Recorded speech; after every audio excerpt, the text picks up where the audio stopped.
Hello student, exercise 2.3 से question number 4 solve करेंगे। Question number 4 है फाइंड। इसमें भी आपको क्या करना है, डिवाइड वाले क्वेश्चन को सॉल्व करना है। और कभी भी डिवाइड वाले क्वेश्चन अगर हो और वो फ्रैक्शन के फॉर्म में हो तो क्या किया जाता है, डिवाइड को मल्टीप्लाई में चेंज किया जाता है और राइट हैंड साइड की डिजिट को पलट दिया जाता है। ठीक है, तो चलिए जैसे हमने क्वेश्चन नंबर 3 सॉल्व किए थे सेम वैसे ही हम क्वेश्चन नंबर 4 को भी सॉल्व करेंगे। ठीक है, तो क्वेश्चन नंबर 4 में क्या लिखा हुआ है, 2/5। डिवाइड के साइन को मल्टीप्लाई में चेंज किया तो 1/2 क्या हो गया, 2/1 हो गया। अब ऊपर का ऊपर मल्टीप्लाई, नीचे का नीचे मल्टीप्लाई करेंगे तो क्या आ जाएगा, ये 2 2 ज़ा 4 एंड 5 1 ज़ा 5। This is our answer.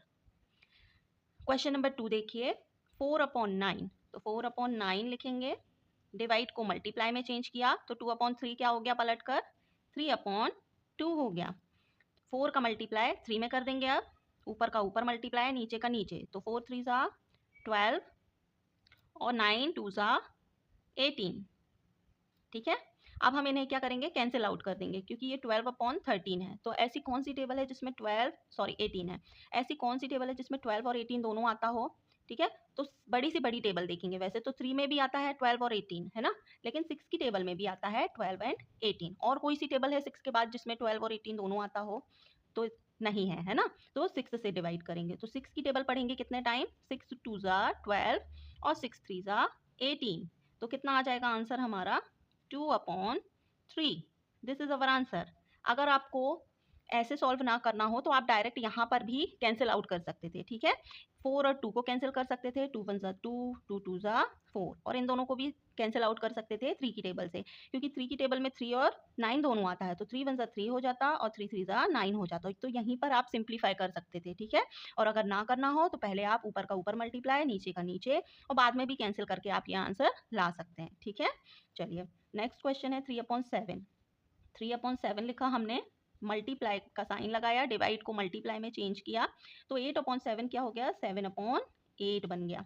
अब 7 से 7 हम यहीं पर कैंसिल कर देंगे। ठीक है, अब हम देखेंगे ये दोनों कैंसिल आउट हो रहे हैं क्या। ऐसी कोई सी टेबल है जिसमें 3 और 8 दोनों आता हो, तो नहीं आता। ऐसी कोई भी टेबल नहीं है, ठीक है, जिसमें 3 और 8 दोनों आता हो, क्योंकि 3 क्या है, एक ऑड नंबर है, 8 क्या है, एक इवन नंबर है। ठीक है, तो हम इन्हें डायरेक्ट क्या लिख देंगे, आंसर 3/8। अब ये आगे सॉल्व होगा ही नहीं। ठीक है, अब यहाँ पर देखिए क्वेश्चन नंबर 4 है आपका, 2 होल 1/3। तो जब भी आपको मिक्स्ड फ्रैक्शन के फॉर्म में कुछ दिया होता है तो पहले तो आप इसको क्या करते हैं, इसको सॉल्व करते हैं। ठीक है, तो 3 2 ज़ा क्या होता है 6, 6 में प्लस कर देंगे 1 को, है ना, इसका मल्टीप्लाई होल में करेंगे और जितना भी आएगा उसमें 1 को प्लस कर देंगे, ऊपर वाले डिजिट को प्लस कर दिया जाता है। तो 3 2 ज़ा 6 होता है, 6 में 1 को ऐड किया तो 7, तो ये क्या हो गया, 7/3। अपॉन में जो नंबर दिया होता है डिनोमिनेटर में वो सेम होता है, वो चेंज नहीं होता है। ठीक है, तो ये 7/3 हो गया। मल्टीप्लाई का साइन लगाया, 3/5, तो ये 5/3 हो जाएगा क्योंकि हमने इसे पलट दिया है। ठीक है, अब देखिए ना तो ये दोनों कैंसिल हो रहे हैं ना तो ये दोनों कैंसिल हो रहे हैं, तो बस सिंपली हम क्या करेंगे, ऊपर का ऊपर मल्टीप्लाई, नीचे का नीचे मल्टीप्लाई। तो 7 5 ज़ा कितना होता है, 35 अपॉन 3 3 ज़ा 9। अभी हमारे ये क्वेश्चन नंबर 1 से लेके 4 तक हमने सॉल्व किया। ठीक है, इसमें क्वेश्चन नंबर 1 से लेकर 8 तक क्वेश्चन है, तो 4 और सॉल्व कर लेते हैं हम। क्वेश्चन नंबर 6 देख लीजिए। 2 का मल्टीप्लाई 3 में करेंगे, 2 3 ज़ा 6 और 1 को ऐड कर देंगे, तो 6 और 1 7। ठीक है, तो हमने इसे मिक्स्ड फ्रैक्शन को सॉल्व किया तो क्या आया, 7/2। अपॉन में जो रहता वो सेम रहता नंबर। ठीक है, डिवाइड के साइन को मल्टीप्लाई में चेंज किया तो 8/3 क्या बन गया, 3/8 हो गया। अब हम यहाँ चेक करेंगे क्या ये नंबर आपस में डिवाइड हो रहे हैं, आपस में कैंसिल आउट हो रहे हैं, तो नहीं हो रहे हैं, है ना। 2 और 3 भी कैंसिल आउट नहीं होंगे, 7 और 8 भी नहीं होंगे।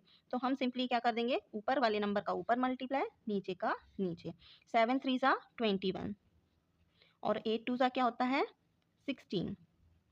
ठीक है, इसे आप वापस मिक्स्ड फ्रैक्शन में भी कन्वर्ट कर सकते हो क्योंकि ये क्या है, नंबर इम्प्रॉपर फ्रैक्शन है। ठीक है, इम्प्रॉपर फ्रैक्शन कैसे पता चलता है, जब भी न्यूमरेटर जो होता है, न्यूमरेटर अगर बड़ा होता है डिनोमिनेटर से तो ये क्या होता है, इम्प्रॉपर फ्रैक्शन होता है। इसको प्रॉपर फ्रैक्शन में कन्वर्ट करेंगे तो कैसे किया जाता है प्रॉपर में कन्वर्ट, ये जो 21 है न्यूमरेटर को ऊपर लिखेंगे और जो डिनोमिनेटर है उससे डिवाइड करेंगे। ठीक है, तो 16 की टेबल ऐसी पढ़नी है हमें कि 21 से ज़्यादा ना आए, कम चाहे हो जाए।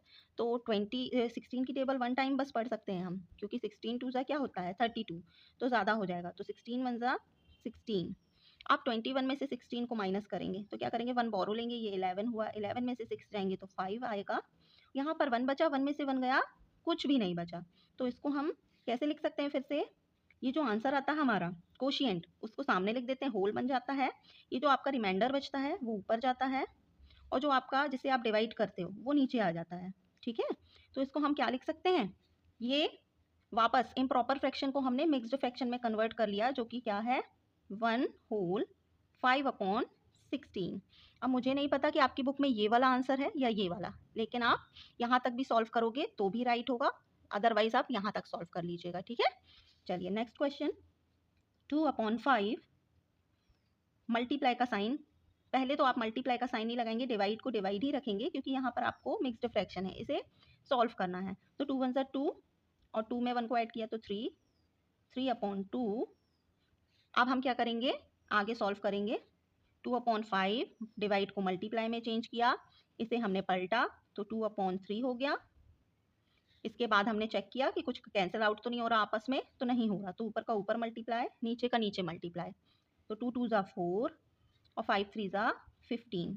ठीक है, अब ये तो ऑलरेडी प्रॉपर फ्रैक्शन है, तो इसे हम एज इट इज रखेंगे, यही है हमारा आंसर। ठीक है, जब भी ऊपर वाला डिजिट अगर न्यूमरेटर जो होता है वो छोटा होता है डिनोमिनेटर से, तो क्या होता है कि वो ठीक है, उसे सॉल्व नहीं करते आगे। ठीक है, लेकिन अगर न्यूमरेटर बड़ा होता है डिनोमिनेटर से, तब हमें इसे आगे सॉल्व करना होता है, जैसे कि हमने यहाँ सॉल्व किया था। ठीक है, चलिए क्वेश्चन नंबर 7 देख लेते हैं। तो इसे 5 3 ज़ा 15, 15 में 1 को ऐड करेंगे तो 16, 16/5। यहाँ पर भी आपको क्या है, मिक्स्ड फ्रैक्शन ही है, तो डिवाइड का साइन लगाएंगे, पहले इसे सॉल्व करेंगे। तो 3 1 ज़ा 3 और 3 में 2 को ऐड किया तो कितना हो गया 5, 5/3।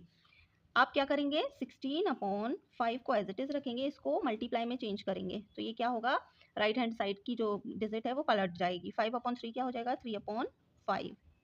ठीक है, अब ऊपर का ऊपर मल्टीप्लाई और नीचे का नीचे, तो 16 3 का कितना होता है 48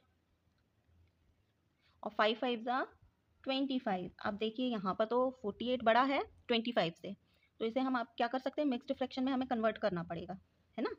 तो 48 को हम सेंटर में लिखेंगे और 25 से डिवाइड करेंगे।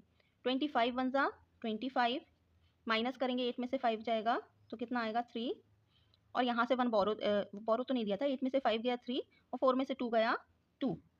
तो इसे हम क्या लिख सकते हैं, 1 होल, आंसर क्या लिख सकते हैं हम इसका, 1 होल और 23 ऊपर जाएगा 23/25, ये है आंसर। ठीक है, ये है आपका आंसर। यहाँ तक भी सॉल्व करेंगे तो बिल्कुल राइट होगा। ठीक है, लास्ट क्वेश्चन सॉल्व कर लेते हैं, क्वेश्चन नंबर 8 है ना। पहले तो हम इसे सॉल्व करेंगे मिक्स्ड फ्रैक्शन को, तो 5 2 ज़ा 10 और 1 11, 11/5 डिवाइड बाय 5 1 ज़ा 5 और 1 6, 6/5। इसके बाद 11/5 एज इट इज मल्टीप्लाई का साइन लगाया और इसे क्या किया, पलट दिया, तो 6/5 को क्या कर दिया 5/6 लिख दिया। अब देखिए यहाँ पर आपको साफ साफ क्लियरली दिखाई दे रहा है कि 5 से 5 कैंसिल हो जाएगा, तो आंसर क्या आ जाएगा 11/6, जिसे हम क्या लिख सकते हैं, चलिए देख लेते हैं। 11 बड़ा है 6 से, है ना, ऊपर वाली डिजिट बड़ी है 6 से, तो हम सॉल्व कर लेंगे इसे। 11 को सेंटर में लिखा, 6 से डिवाइड किया, तो 6 1 ज़ा 6, 6 2 ज़ा 12 ज़्यादा हो जाएगा, तो 6 1 ज़ा 6, माइनस करेंगे तो कितना आ जाएगा यहाँ पर 5। ठीक है, तो जो आंसर आता है वो होल बन जाता है, तो आंसर यहाँ पर क्या आया है 1, तो ये होल हो गया। 1 होल 5/6, जो आपका रिमाइंडर बचता है वो ऊपर जाता है और जिससे डिवाइड करते हैं वो नीचे आता है, ये है हमारा आंसर। ठीक है, तो आई होप बच्चों आपको ये सारे क्वेश्चन समझ में आए होंगे। अब नेक्स्ट एक्सरसाइज हम नेक्स्ट वीडियो में सॉल्व करेंगे, तब तक के लिए बाय बाय।